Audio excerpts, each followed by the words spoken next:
আসসালামু আলাইকুম প্রিয় দর্শক, নিজের আলাপচারিতায় আপনাদের সকলকে আমন্ত্রণ জানাচ্ছি। নমস্কার। খবরের অন্তরালের খবর নিয়ে ক্যালকাটা ডায়ালগস থেকে মনোজ দাস বলছি। যে বিষয়টি নিয়ে এখন আলোচনা করব সেটা হচ্ছে ফাঁদে পড়েছেন সেনাপ্রধান ওয়াকারুজ্জামান। আর দু নৌকায় পা রেখে চলার অভিনয় করে পার পাওয়া যাবে না। এখন নিজেকে বাঁচাতে একটা পথ তাকে নিতেই হবে। বাংলাদেশের রাজনীতিতে ঝড় উঠেছে গত বছর জুলাই থেকে। কোটা বিরোধী আন্দোলন কিভাবে আন্তর্জাতিক শক্তির ষড়যন্ত্রে শেখ হাসিনার উৎখাত আন্দোলনে পরিণত হয়েছিল সেই আলোচনা এখন অপ্রয়োজনীয়, কারণ বাংলাদেশ শুধু নয়, বিশ্বব্যাপী মানুষ জেনে গেছে শেখ হাসিনার সরকারকে কারা ফেলেছে ও কেন ফেলেছে, এবং তারপর থেকে ঝড় থেমে যাওয়ার পরিবর্তে আরো বেড়েছে। গত 15 মাসের বাংলাদেশ যেন অশান্ত সমুদ্রে হাল ভাঙা একটি নৌকা, এবং বাংলাদেশের মানুষ সেই ডুবন্ত নৌকার অসহায় যাত্রী। এরই মধ্যে কথা চলছিল নির্বাচনের, গণতন্ত্রের পথে ফিরে আসার রোডম্যাপের আশায় মানুষ শান্তির শ্বাস নেবে যখন আশা করছিল, তখন আরেকটি ঘটনা এসে দেশকে আরো লন্ডভন্ড করে দিল। এবারে ঝড় হাসিনা পরবর্তী গত 15 বছরের মধ্যে প্রবলতম। একে ঝড় বললে কম বলা হয়, বলতে হয় সাইক্লোন কিংবা সুনামি। অন্তর্বর্তী সরকারের যুদ্ধংদেহী অন্তর্বর্তী সরকার যে বর্তমানে, তারা যুদ্ধংদেহী বলে মুখোমুখি এসে চ্যালেঞ্জ ছুড়ে দিয়েছে দেশের সেনাবাহিনীর দিকে। কিভাবে চ্যালেঞ্জ সেটা জানেন আপনারা? তাহলেও একবার ছোট্ট করে বলে নিই। গত 8 অক্টোবর আন্তর্জাতিক অপরাধ ট্রাইব্যুনাল একটি ভয়ানক বিতর্কিত সিদ্ধান্ত নিয়েছে। ট্রাইব্যুনাল প্রাক্তন প্রধানমন্ত্রী শেখ হাসিনা সহ 30 জনের বিরুদ্ধে গ্রেপ্তারি পরোয়ানা জারি করেছে। এর মধ্যে 24 কিংবা কমপক্ষে 24 জন হচ্ছেন বর্তমান ও প্রাক্তন সেনা অফিসার, যাদের বিরুদ্ধে জোরপূর্বক গুম এবং মানবতা বিরোধী অপরাধের অভিযোগ আনা হয়েছে। ট্রাইব্যুনালের আদেশ অনুযায়ী এই অভিযুক্তদের 22 অক্টোবরের মধ্যে গ্রেপ্তার করে আদালতে হাজির করতে হবে এই নির্দেশের পর বাংলাদেশ সেনাবাহিনী 14 জন অফিসারকে সামরিক হেফাজতে নিয়েছে। একজন অফিসার গোপনে দেশ ছেড়ে ভারতে পালিয়ে গেছেন বলে খবর পাওয়া যাচ্ছে, এবং প্রাপ্ত খবর অনুযায়ী 10 জন আগে থেকেই ভারতে আশ্রয় নিয়ে আছেন। এই গ্রেপ্তারি পরোয়ানার ফলে সেনাবাহিনীর মধ্যে গভীর বিভাজন তৈরি হয়েছে। 9 অক্টোবর অনুষ্ঠিত অফিসারদের সভায় দুটি পৃথক শিবির স্পষ্ট হয়ে উঠেছে। একদল ট্রাইব্যুনালের বিচার সম্পর্কিত সিদ্ধান্তের পক্ষে, অন্য দল বিপক্ষে। মেজর জেনারেল হাকিমুজ্জামান স্বীকার করেছেন যে এই গ্রেপ্তারি পরোয়ানা সেনাবাহিনীর মনোবলে প্রভাব ফেলেছে। তিনি বলেছেন, আমি অস্বীকার করতে পারি না যে সামরিক অফিসারদের বিরুদ্ধে গ্রেপ্তারি পরোয়ানা আমাদের প্রভাবিত করছে, এটা আমি অস্বীকার করতে পারি না। তবে আমরা ন্যায় বিচার নিশ্চিত করতে অবিচল থাকব। অর্থাৎ তাদের ঘা লাগলেও, তাদের ওপরে আঘাত এলেও তিনি যে অপরাধ ট্রাইব্যুনালে বিচারের পক্ষে, সেটা কিন্তু তার এই কথা দিয়ে বুঝিয়ে দিলেন। এই ঘটনা প্রবাহ সেনাপ্রধান ওয়াকারুজ্জামান একটা অভূতপূর্ব চাপের মুখে যে পড়েছেন সেটা বলা বাহুল্য।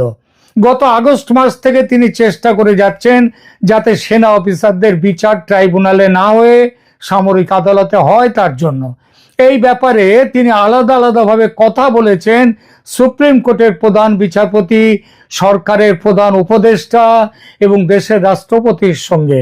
তার চেষ্টা যে ব্যর্থ হয়েছে সেটা এখন স্পষ্ট। জেনারেল জামানের সেই চেষ্টা যে শুধু তার সহকর্মীদের বিপদ থেকে বাঁচাতে তা নয়, তিনি জানতেন জাল যেভাবে ফেলা হয়েছে এবং যেভাবে টানা হচ্ছে, তাতে তার মতো বড় মাছ ছাড়া পাবে না, ছাড়া পেতে পারে না।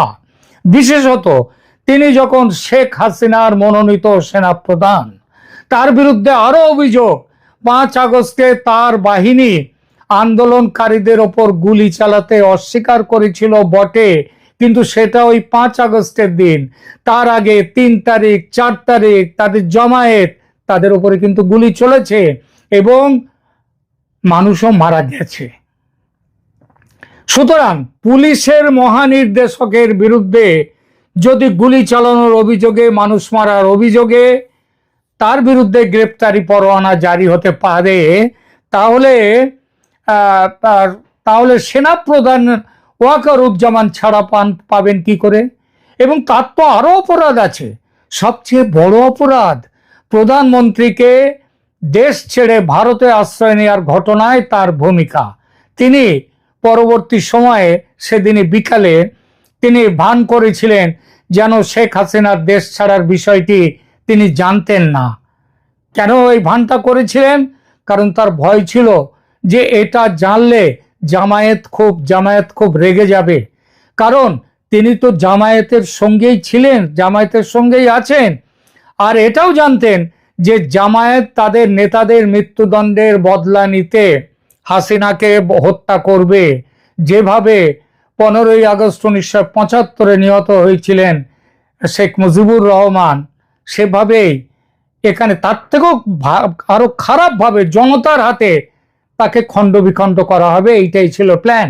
সেটা যাতে না করতে পারে তার জন্য ওয়াকারুজ্জামান ভারতের সেনাপ্রধানের সঙ্গে কথা বলে ব্যবস্থা করেছিলেন হাসিনার ভারতে আশ্রয় নেয়ার ব্যাপারে। ওয়াকারুজ্জামান ভেবেছিলেন দেশে দ্রুত নির্বাচন হবে এবং তার জবাবদিহির প্রশ্ন উঠবে না, কারণ তিনি সেনাবাহিনীকে গুলি চালাতে নিষেধ করেছিলেন, বিরত রেখেছিলেন। এই জন্যে তিনি সাধুবাদ পাবেন, তার কোনো বিচার এই জন্য হবে না। সেই ভাবনা যে মহা ভুল, এখন বুঝছেন যে তার নামেও গ্রেপ্তারি পরোয়ানা জারি হওয়ার আশঙ্কা রয়েছে এবং এই গ্রেপ্তারি পরোয়ানা জারি হলে সেনাপ্রধানের পদ থেকে সরে যেতে তিনি বাধ্য হবেন অধ্যাদেশ অনুযায়ী। ফলে ওয়াকারুজ্জামানের ঘুম চলে গেছে, দু চোখে আর ঘুম নেই। এই পরিস্থিতিতে তিনি বুঝতে পেরেছেন যে পরোয়ানা আসতে চলেছে তার নামেও, এবং ট্রাইব্যুনালের চিফ প্রসিকিউটর তাজুল ইসলাম যেভাবে আটঘাট বেঁধে এগোচ্ছেন, তাতে ওয়াকারুজ্জামান ছাড়া আর দেরি করলে তার অবস্থান, ওয়াকারুজ্জামান জানেন যে দেরি করলে তার অবস্থান আরো দুর্বল হয়ে পড়বে। তাজুল ইসলাম যে এমন একটা দিকে যেতে পারেন সেটা বুঝতে পারছিলেন না ওয়াকারুজ্জামান, এমন নয়। এই জন্যই এই সরকারের বদলে নির্বাচিত সরকারের জন্য উতলা হয়ে উঠেছিলেন তিনি। কারণ এই সরকারে তো কোনো আইন কানুন নেই, যেভাবে সরকার চলছে এখানে তো আইনের শাসন নেই, সংবিধানের বিধান নেই। সুতরাং তিনি ভেবেছিলেন এই সরকার চলে গিয়ে যত তাড়াতাড়ি নির্বাচিত সরকার আসে ততই তিনি তার সুবিধা এবং তাকে কেউ প্রশ্ন করতে পারবে না। গত বছর সেপ্টেম্বরে যেদিন জাতিসংঘের সাধারণ সভায় যোগ দিতে ইউনূস বিমান ধরেছিলেন, গত বছর সেপ্টেম্বরে 24-এ, সেদিন ওয়াকারুজ্জামান সংবাদ সংস্থা রয়টার্সকে দেয়া এক সাক্ষাৎকারে নির্বাচনের কথা বলেছিলেন, দ্রুত নির্বাচনের কথা, যার উত্তরে ইউনূস বলেছিলেন, মানে খুবই বাজেভাবে ইউনূস তাকে তার উত্তর দিয়েছিলেন। তিনি বলেছিলেন নির্বাচন কবে হবে সেটা দেখার দায়িত্ব তার সরকারের, সেনা প্রধানের নয়। অর্থাৎ সেনা প্রধানের জায়গাটা তিনি কিন্তু আসল জায়গাটা সেদিনে তিনি নির্দিষ্ট করে দিয়েছিলেন। আবার এই গত মে মাসে জেনারেল জামান স্পষ্টভাবে জানিয়ে দিয়েছিলেন যে ডিসেম্বরের মধ্যে নির্বাচন অনুষ্ঠিত হতেই হবে। তিনি বলেছিলেন কেবল একটি নির্বাচিত সরকারই দেশের ভবিষ্যৎ নির্ধারণ করতে পারে। এই বক্তব্য তিনি দিয়েছিলেন হিউম্যান করিডোর, চট্টগ্রাম বন্দর, সেন্ট মার্টিনস আইল্যান্ড এগুলো আমেরিকার দখলে যাওয়ার প্রসঙ্গের উল্লেখ করে, যদিও আমেরিকার নাম তিনি সরাসরি করেননি। যদিও এই কথা বলার পরেই এই বক্তব্যের প্রতিক্রিয়ায় ইউনূস পদত্যাগের ইচ্ছাও প্রকাশ করেছিলেন, যদিও পরে তা প্রত্যাহার করেও নেন। তবে সেনাবাহিনীর সাথে ইউনূসের সম্পর্কের অবনতি স্পষ্ট হয়ে উঠেছে তারপর থেকে, আরো মানে পয়েন্ট অফ নো রিটার্নে চলে যাওয়ার মতো জায়গায় চলে গেছে। এই পরিস্থিতিতে ইউনূস সরকার বিদেশি ষড়যন্ত্র আরো পরিষ্কার করে বললে ভারতীয় ষড়যন্ত্র এবং পরাজিত শক্তিদের ষড়যন্ত্র, অর্থাৎ আওয়ামী লীগের এই ব্যাপারে অভিযোগ তুলে জনসমর্থন পাওয়ার চেষ্টা করছেন ইউনূস সরকার। তার সমর্থকরা রাস্তায় নেমে আন্দোলন করার প্রস্তুতিও নিয়েছিল, যদিও সে আন্দোলনের পিছনে জনতার সমর্থন যে প্রায় না থাকার মতো, সেটা দেখে পিছিয়ে এসেছে জন আন্দোলন থেকে। তবে ওয়াকারুজ্জামান যে ভারতের সঙ্গে এবং আওয়ামী লীগের সঙ্গে সম্পর্কে আছে এমন একটা সন্দেহ ইউনূস সরকারের যে থিঙ্ক ট্যাঙ্ক যারা এই সব কিছু করছে তাদের কাছে কিন্তু স্পষ্ট। আরো বিপদের কথা, ওয়াকারুজ্জামানের পক্ষে যেটা আরো বিপদ সেটা হলো তার হিউম্যান করিডর, চট্টগ্রাম বন্দর, সেন্ট মার্টিনস আইল্যান্ড, এইসব নিয়ে তার যে অবস্থান, সেই অবস্থান আমেরিকাকে ভীষণভাবে ক্ষুব্ধ করে দিয়েছে, বলা যায় ক্রুদ্ধ করে দিয়েছে ওয়াকারুজ্জামানের ওপর। হাসিনার পতনের সময় ওয়াকারুজ্জামানকে আমেরিকা ব্যবহার করেছে ঠিকই, কিন্তু তাদের স্বার্থে ঘা লাগতেই সেনাপ্রধানকে শিক্ষা দিতে মনস্থ করে নিয়েছে তারা। সেনাপ্রধানের রাশিয়া যাত্রা, চীন যাত্রাকে ভীষণ রকমের সন্দেহের চোখে দেখেছে আমেরিকা। আমেরিকা মুখে যাই বলুক, নিজেদের স্বার্থের জন্য দ্রুত নির্বাচন এবং আওয়ামী লীগকে নিয়ে নির্বাচন চায় না।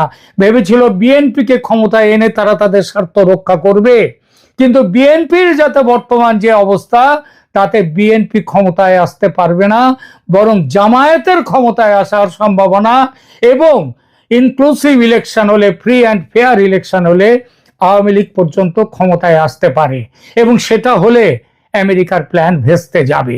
গুম কমিশনের রিপোর্টেই এবারের এই হুলস্থুল বেঁধেছে। এরপর নভেম্বরে আসছে বিডিআর বিদ্রোহ তদন্ত কমিশনের রিপোর্ট, এবং সেই কমিশনের চেয়ারম্যান ফজলুর রহমান, তিনি প্রাক্তন সেনাকর্তা, তিনি ভয়ঙ্করভাবে ভারত বিরোধী এবং আওয়ামী লীগ বিরোধী। তিনি বলাই যায় তার কমিশনের রিপোর্ট তৈরি আছে, যে কোনো দিন দিলেই হলো, এবং সেখানে ভারত বিরোধিতা থাকবে, আওয়ামী লীগ বিরোধিতা থাকবে। তখন আর এক দফা সুনামি আসবে, সেখানে টার্গেট পয়েন্টে থাকবে ভারত। সেটা এলে ফেব্রুয়ারির নির্বাচন, এবং সেই নির্বাচনে ভারতের চাপে আওয়ামী লীগের অংশগ্রহণের সম্ভাবনা থাকবে না। তার আগেই ওয়াকারুজ্জামান হটে যাবেন, তার পথ থেকে হটে যেতে হবে। এজন্য যুদ্ধ বিগ্রহ কিচ্ছু করার দরকার নেই, দরকার শুধু ট্রাইব্যুনালের পক্ষ থেকে একটি পরোয়ানা জারি করা ওয়াকারুজ্জামানের, সেনাপ্রধানের নামে। এই পরিস্থিতিতে কি করার আছে সেনাপ্রধান ওয়াকারুজ্জামানের? তার কি আর অপেক্ষা করার সুযোগ আছে, যেটা তিনি ভাবছিলেন এতদিন পর্যন্ত, যে নির্বাচন হলে সব ঠিক হয়ে যাবে, তাকে আর কেউ কিচ্ছু ধরতেও পারবে না, তিনি তার শপথে থাকবেন? সেই সুযোগটা আর নেই। তিনি জানলেন, এখন জানছেন যে তার নিজের নামেও গ্রেপ্তারি পরোয়ানা আসতে পারে যে কোনো মুহূর্তে। সেনাবাহিনীর মধ্যে বিভাজন বাড়ছে, যত দেরি করবেন তত তার কমান্ড দুর্বল হবে।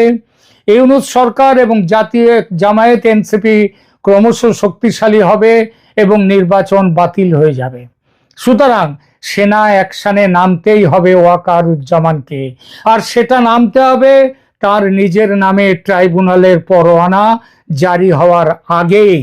বিভিন্ন সূত্র থেকে জানতে পেরেছেন তিনি যে 150 জন সেনা অফিসারের নাম গ্রেপ্তারের তালিকায় রয়েছে, যার মধ্যে থাকতে পারে তার নিজের নামটিও। এখন না থাকলেও খুব শিগগির চলে আসবে, তার নাম আসতেই হবে। নভেম্বরের বিডিআর বিদ্রোহ তদন্ত কমিশনের রিপোর্ট প্রকাশের আগে যদি তিনি কোনো ব্যবস্থা না নেন, তাহলে আর তার হাতে সময় থাকবে না। এমতো অবস্থায় জেনারেল জামান দ্বিধা কাটিয়ে সরকারের বিরুদ্ধে অবস্থান নিয়েছেন বলে বিভিন্ন সূত্রের খবর।